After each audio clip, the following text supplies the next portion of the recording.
শিবানীর অন্তর্ধানের পেছনে সকল ঘটনা পরশুরামকে খুলে বলল শিবানীর বান্ধবী। হ্যাঁ বন্ধুরা, এমনটাই দেখা যাবে। বিস্তারিত জানতে ভিডিওটিতে লাইক দিয়ে চ্যানেলটি সাবস্ক্রাইব করে শুরু থেকে শেষ অবধি দেখতে থাকো। গল্পের শুরুতেই দেখা যাবে শিবপ্রসাদ কুসুম গ্রামে এসে বিপদে পড়লে তখন শিবপ্রসাদ নিজেকে সেখান থেকে রক্ষা করে।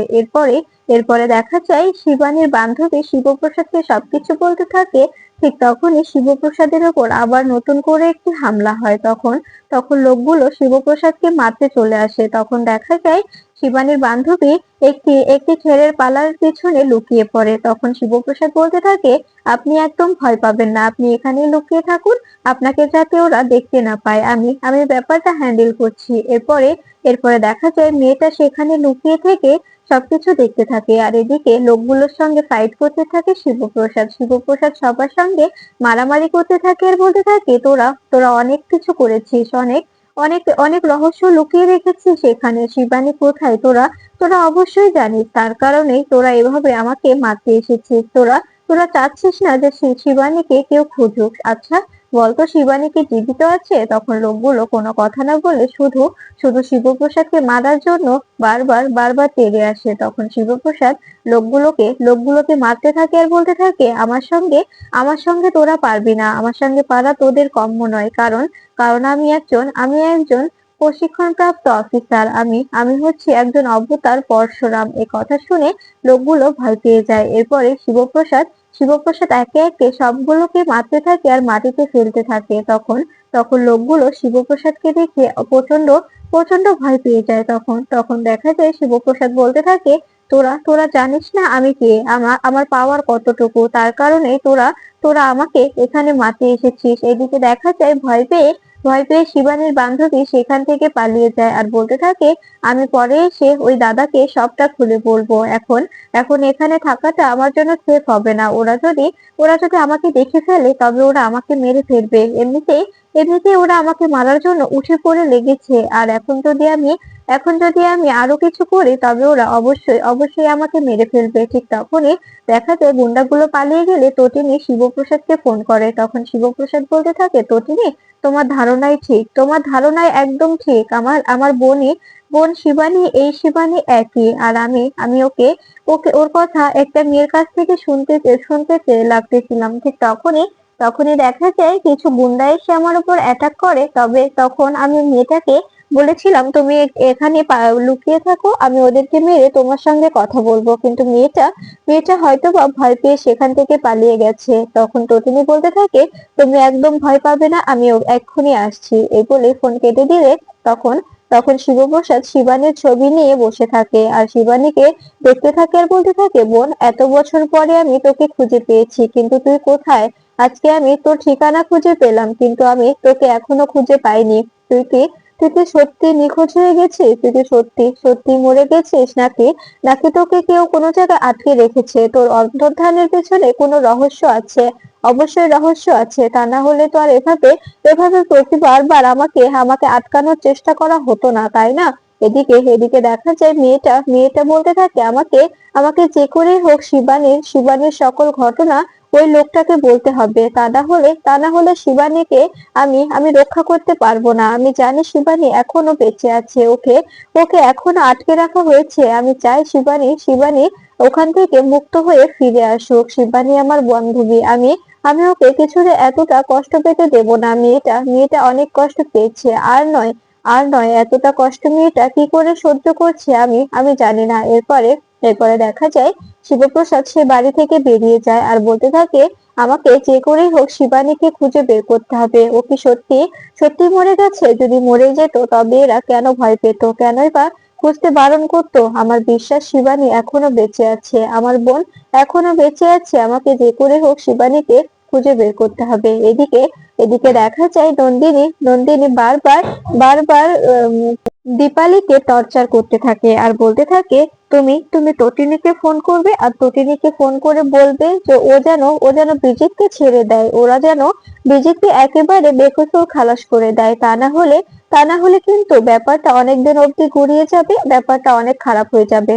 তখন দেখা যায় ঋপর্ণা বলতে থাকে, তুই যাই বলিস না কেন, আমি কিছুতেই ফোনটা করব না, তটিনীকে আমি কিছুতেই ফোন করব না। এটা আমি তোকে বলে দিচ্ছি। তখন নন্দিনী বলতে থাকে, তুমি যদি ফোনটা না করো তবে তবে অনেক বড় বিপদে পড়তে হবে তোমাকে, এ কথাটাও তুমি জেনে রেখো। তখন তখন এ কথা শুনে দেখা যায় কর্ণ চ্যাটার্জি বলতে থাকে, হ্যাঁ ও একদম ঠিক বলছে। আপনারা যদি আমাদের সঙ্গে হাত মিলিয়ে কাজ না করেন তবে তবে আপনাদের হয়তো বা মাথার উপর থেকে ছাদটাই আর থাকবে না। তখন সত্যজিৎ বলতে থাকে, আমরা রাস্তায় থাকবো, তারপরে ওই ছেলেটাকে আমি কিছুতেই বাইরে বের করার জন্য কারো কাছে রিকোয়েস্ট করতে পারবো না। ওই ছেলেটাকে আমি চাই না যে বাইরে বের করতে। ওই ছেলেটা কিছুতেই বাইরে বেরোতে পারে না। ওর মতো নোংরা নোংরা একটি ছেলে কিছুতেই বাইরে বেরোতে পারে না। ও একটা ক্রিমিনাল। ওর শাস্তি হওয়া অতি জরুরি। ওর শাস্তি হওয়া খুব প্রয়োজন। এ কথা শুনে তখন দেখা যায়, তখন ভানু বলতে থাকে, এই কথাটা আপনার মুখে মানায় না। কারণ কারণ উনি যেমন অপরাধী, আপনিও তো ঠিক তেমন অপরাধী, তাই না? আপনি তো আর ধোয়া তুলসী পাতা নয়। এ কথা শুনে দেখা যায় নন্দিনী বলতে থাকে, হ্যাঁ ড্যাডি, ভানু যা বলছে একদম ঠিক বলছে। ঠিক তখনই দেখা যায় দীপালি এসে নন্দিনীকে থাপ্পড় মারবে। নন্দিনী তখনই দীপালির হাতটা ধরে ফেলে আর বলতে থাকে, একদম একদম গায়ে হাত তোলার চেষ্টা করবে না, গায়ে একদম হাত তুলবে না, এটা আমি তোমাকে বলে দিচ্ছি। যদি গায়ে হাত তোলার চেষ্টা করো তবে কিন্তু খারাপ হয়ে যাবে। তুমি আমাকে চেনো না। আমি কত দূর অব্দি যেতে পারি তুমি আমাকে জানো না। তখন দীপালি বলতে থাকে, তোর মতো কুলাঙ্গারকে পেটে রাখাই আমার আমার বড় দায় হয়ে দাঁড়িয়েছে।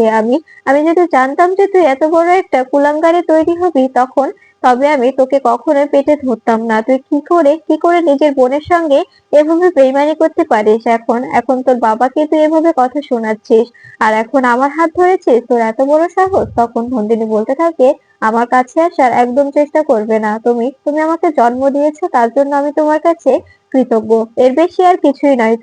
তুমি আমার সঙ্গে একদম লাগতে আসবে না, এই কথাটা মাথায় রাখবে। তখন সত্যজিৎ বলতে থাকে, দীপালি, ওর সঙ্গে কথা বলো না। ও এখন অনেক টাকাওয়ালা হয়েছে, অনেক টাকা, অনেক কোটি কোটি টাকার মালিক হয়েছে না। এখন তো ওর সঙ্গে কথা বলা এমনিতেও যাবে না। ও তো অনেক টাকার মালিক। তখন এ কথা শুনে নন্দিনী বলতে থাকে, যেটাই বলো না কেন, আমি গায়ে মাখবো না। কিন্তু আমি কিছুতেই কিছুতেই তোমাদের তোমাদের এভাবে এভাবে ছেড়ে দেব না।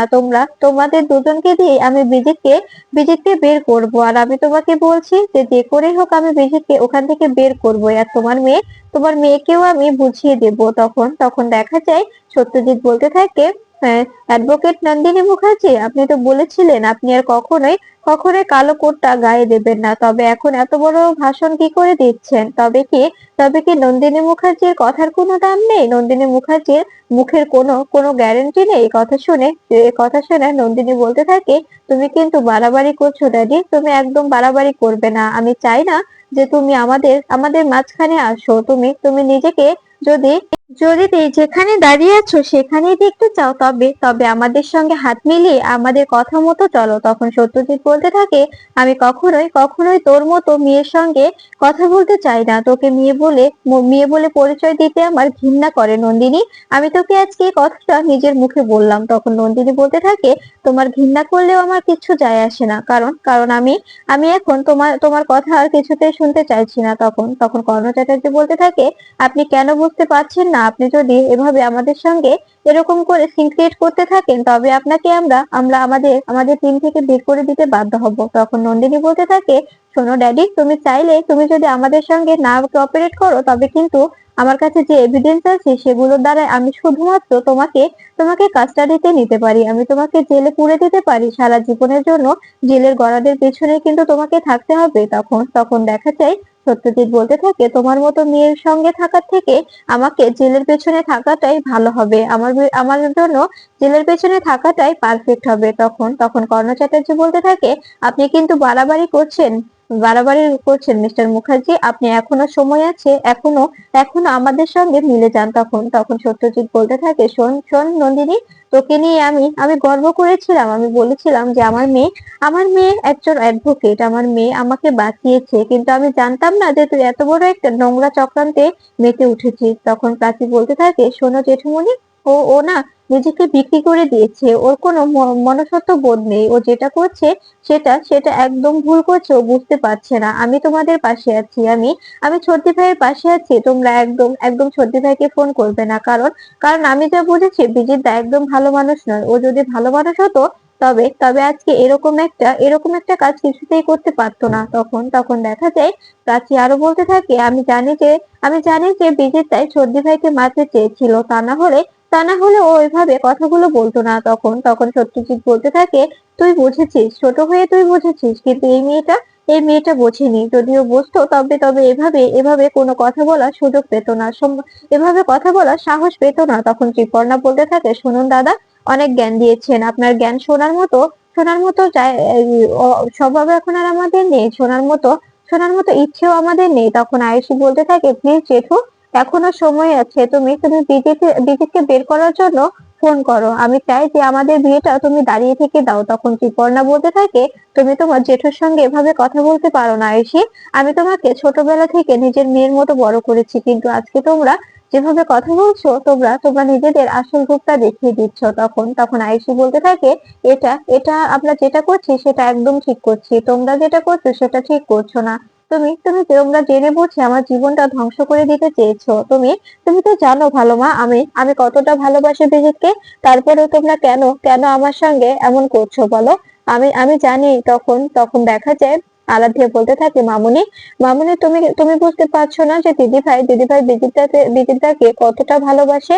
তুমি যদি জেঠুমনিকে বলো, কিংবা তুমি যদি তটিনীকে ফোন করে বলো, তবে অবশ্যই অবশ্যই সর্দি ভাই ছেড়ে দেবে। তখন আয়ুষী বলতে থাকে, ওরা চায় না যে আমি সুখে থাকি। নিজের মেয়ে তো একজন গরিব লোককে বিয়ে করে কষ্টে আছে, এই জন্য ওরা চায় না যে আমি একজন বড়লোক ছেলেকে বিয়ে করে সুখে থাকি। তার কারণে ওরা এমন করছে। আমি কি ঘাসে মুখ দিয়ে চলি? তখন তখন এ কথা শুনে দেখা যায় দীপালি বলতে থাকে, আয়ুষী, তুই কিন্তু বাড়াবাড়ি করছিস। তখন তখন দেখা যায় ভানু বলতে থাকে, ও যা বলছে ও তো ঠিকই বলছে, আপনারা তো সুখ সহ্য করতে পারছেন না, তার কারণেই তো মেয়েটাকে এতটা কষ্ট দিচ্ছেন। আপনারা দেখতে পাচ্ছেন যে ও বিজিতকে ছাড়া কতটা কষ্ট পাচ্ছে, তারপরেও আপনারা কেন কথা বলছেন? তখন ভানু বলতে থাকে, তোমরা তোমরা একদম চুপ থাকবে। তুমি কেন কথা বলছো এখানে?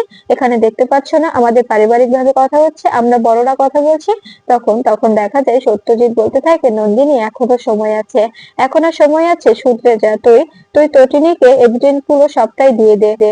তখন তখন দেখা যায় নন্দিনী বলতে থাকে, শোনো, তুমি যদি এরকম করে ভাষণ দাও না, তবে তবে ক্লাবে গিয়ে দিও, দেখবে সবাই তোমাকে ঠিক এভাবে হাততালি দেবে। সবাই বলবে যে সত্যজিৎ মুখার্জি জ্ঞানের ঝুড়ি হয়ে দাঁড়িয়েছে, সবাইকে সবাইকে জ্ঞান দিয়ে বেড়াচ্ছে, জ্ঞানের জ্ঞানের ডুলি হয়েছে। তখন এ কথা শুনে সত্যজিৎ বলতে থাকে, মুখ সামলে কথা বলো নন্দিনী, তুমি ভুলে যাচ্ছ যে আমি তোমার বাবা। তারপরেও তুমি কি করে আমার সঙ্গে এভাবে কথা বলতে পারো? আমি তো বুঝতে পারছি না। দেখেছো দীপালি, আমাদের মেয়ে আর আমাদের সঙ্গে কি রকম ব্যবহার করছে।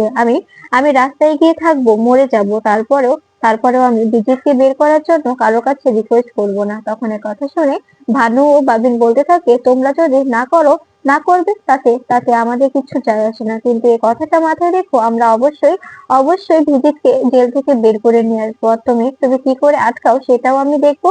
আর তোমার মেয়ে তটিনীকেও কি করে তুমি বাঁচাও সেটাও আমরা দেখবো।